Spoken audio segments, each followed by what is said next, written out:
Good morning students. आज हम करते हैं मनुष्य में पोषण। कल मैंने आपको एक डायग्राम बोला था, उतार लिया होगा और सबने थोड़ा ध्यान भी कर लिया होगा। तो मनुष्य में पोषण मीन्स भोजन कैसे पोषण होता है वो देखते हैं। सबसे पहले हम भोजन को किससे, मुख के द्वारा लेते हैं, ये सबको पता होगा। तो मुख एंड मुख गुहा, ठीक है।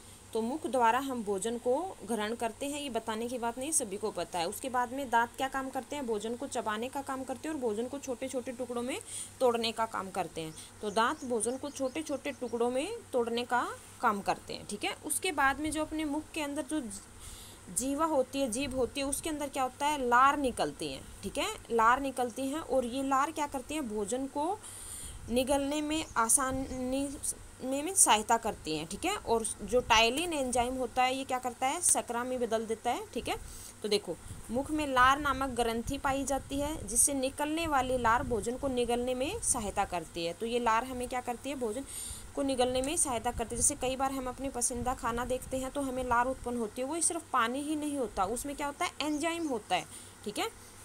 तो लार ग्रंथि इनसे निकलने में, भोजन में निगलने में सहायता करती है। फिर क्या है, टाइलिन एंजाइम को शकरा में बदल देता है। टाइलिन क्या करता है, एंजाइम को शकरा में बदलता है। उसके बाद में आपने जो ह्यूमन डायग्राम देखा होगा, उसमें बड़े सी इस तरह से पाइप दिखाई होगी भोजन के बाद में। ये जैसे मान लो मुख है, इसके बाद में ये पाइप होगी जिसको हम फूड पाइप बोलते हैं, या फिर हिंदी में ग्रसिका बोला जाता है, ओस्फोफेगस या फिर ग्रेसिका, ठीक है। तो जो निगला हुआ भोजन, जैसे मुंह से ये भोजन किस में चला जाएगा, इस ग्रेसिका के अंदर चला जाएगा। तो ग्रेसिका, निगल द्वार से भोजन ग्रेसिका में जाता है और ग्रेसिका से भोजन किस में चला जाता है, अमाशय के अंदर चला जाता है। अब अमाशय जो है अपने शरीर का बहुत बड़ा अंग है, ठीक है। जैसे ही भोजन आएगा तो ये फैल जाता है। अमाशय क्या करता है, भोजन आने पर क्या हो जाता है, ये फैल जाता है। तो अमाशय देखो, अमाशय एक वृद्ध अंग है जो भोजन आने पर फैल जाता है, ठीक है। और इसमें जठर नामक ग्रंथि पाई जाती है। अमाशय में क्या होती है, जठर ग्रंथि पाई जाती है और इसमें जठर रस निकलता है। तो अमाशय नामक ग्रंथि में इसमें क्या होता है, जठर रस क्या है, इसमें जठर रस निकलता है। और जठर रस में क्या क्या होते हैं, HCl होता है, पेप्सिन होता है और रेनिन होता है। HCl मीन्स हाइड्रोक्लोरिक अम्ल, पेप्सिन नामक पदार्थ पाया जाता है और रेनिन।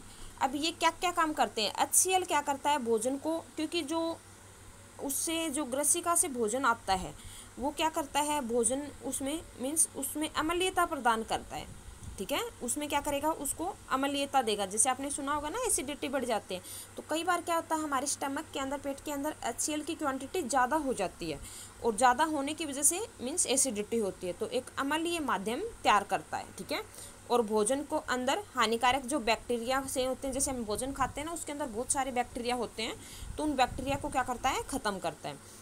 नेक्स्ट है पेप्सिन। पेप्सिन क्या काम करता है, प्रोटीन को अमीनो अम्ल में तोड़ता है, मीन्स प्रोटीन को किस में बदल देता है, अमीनो अम्ल में बदल देता है। रेनिन क्या कार्य करता है, अब जो HCl है ना, ये अमाशय की जो दीवार होती है उसको नुकसान पहुंचा सकता है, क्योंकि उसको क्या कर सकता है, नुकसान पहुंचा सकता है। तो रेनिन क्या काम करता है, इस HCl से प्रोटेक्ट करके रखता है। तो रेनिन अमाशय के अंदर वाली दीवारों को HCl से बचाता है, ठीक है, इससे बचा के रखता है। नेक्स्ट है छोटी आंत। छोटी आंत के अंदर पूरी तरह से भोजन है वो पच जाता है। तो छोटी आंत में भोजन को पूरी तरह से पाचन होता है, यहाँ पे पूरी तरह से आपका भोजन है वो पच जाएगा। इसमें इसी के अंदर आता है यकृत। यकृत क्या करते हैं, इसके अंदर जो है पित्त रस निकलता है, और पित्त रस मीन्स जो है वो भोजन को क्षारीय बनाने के काम करेगा। तो यकृत में स्त्रावित पित्त रस भोजन को क्षारीय बन, क्योंकि अमाशय से जो भोजन आया उसमें क्या है, अम्ल की मात्रा ज़्यादा है, और ये क्या करेगा, पित्त रस इस अम्ल को ख़त्म करके इसको क्षारीय बनाएगा। तो क्षारीय बनाने का काम करता है। और प्रोटीन का पाचन के लिए क्या करता है, ट्रिप्सिन एंजाइम होता है। नेक्स्ट इसी के अंदर छोटी आंत को हम कंप्लीट डिस्कस करते हैं, ठीक है।